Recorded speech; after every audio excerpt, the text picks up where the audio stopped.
JC and the Pidget Cats for $10 says, not just the NZ Trump supporters that make me worry, but we also appear to have a cohort here that conflate US and New Zealand government as though we are somehow under US jurisdiction. Civics education, please. Yeah.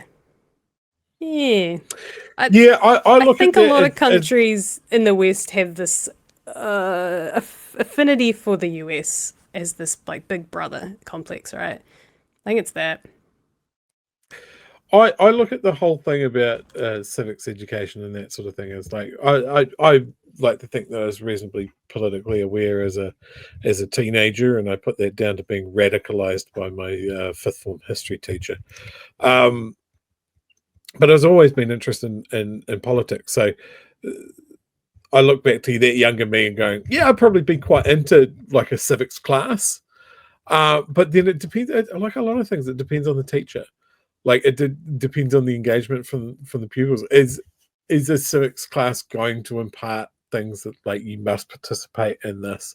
It is worthwhile. You know, me at nearly 45 going, yeah, it'd benefit the youth to know how local council works.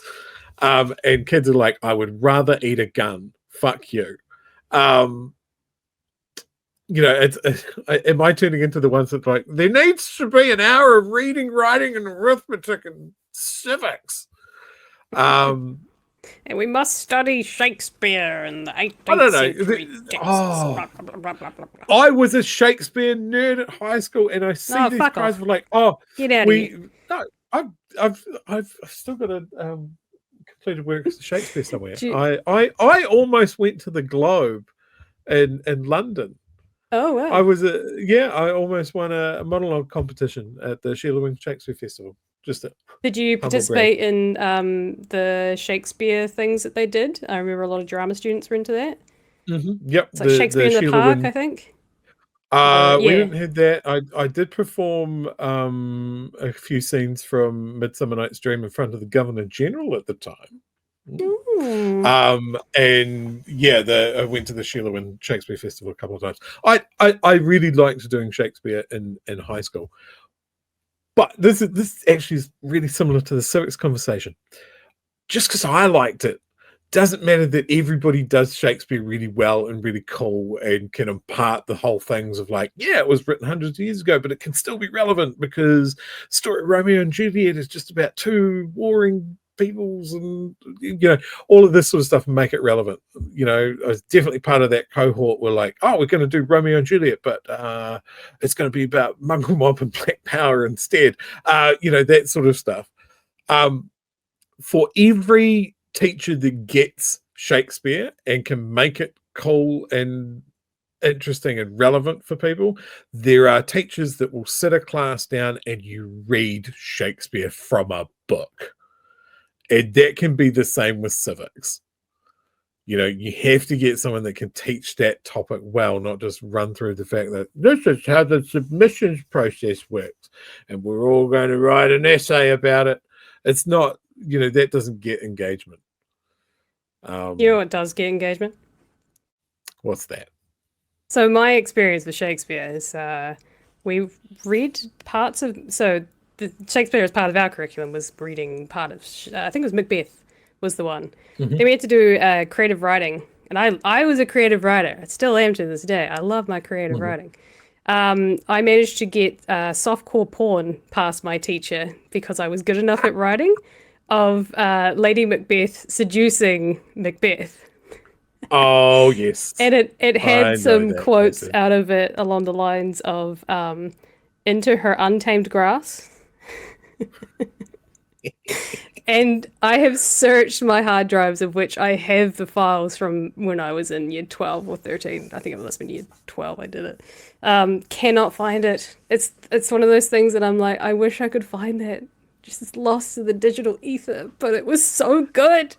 I don't know how my teacher let me away with it because I was, 1, creative, so I was able to hide it. 2, she liked me. And 3, I was probably the smartest kid in the class, so she let me do whatever I wanted. And I was engaging in Shakespeare. So there you go. Sometimes you just have to make it exciting. Here's a wee treat. that what I think it is? Are you ready, chat? Are you ready to see little Shakespeare Chewie? With a bike, is it? Here we are, the ensemble class at a performance in front of the Governor General at the time. We did Midsummer Night's Dream. That's me on the bike wearing the freezing worker overalls for some reason. I can't remember. Oh, that's right. It's one of the workmen in that scene. The working class people that are there. But yeah, Shakespeare in the Park, I guess. Too good. Wait, where was that? That was in in South Canterbury in Timaru. Oh, maybe it's just generic New Zealand parks all look the same. Yes, That's probably what it is. You recognise that tree, but yeah. As I say, it looks like Queen's Park. That's where they had Shakespeare in the Park and the Carnival. So, I mean, that's how you make Shakespeare cool. You go, okay, so how are you going to enter in this scene? And then you have a severely under-medicated and heavily ADD kid go, I'm going to pop a fucking sick wheelie in front of the Governor General and not fuck it up. Did you? And I've absolutely memorized my lines. Don't worry about it. Don't ask me what they are, but I've memorized them. Hey, I'll do it live. It'll be all right on the night. Too good. Thank you for taking us down memory lane. I hope everyone enjoyed our two very, very different experiences of high school Shakespeare.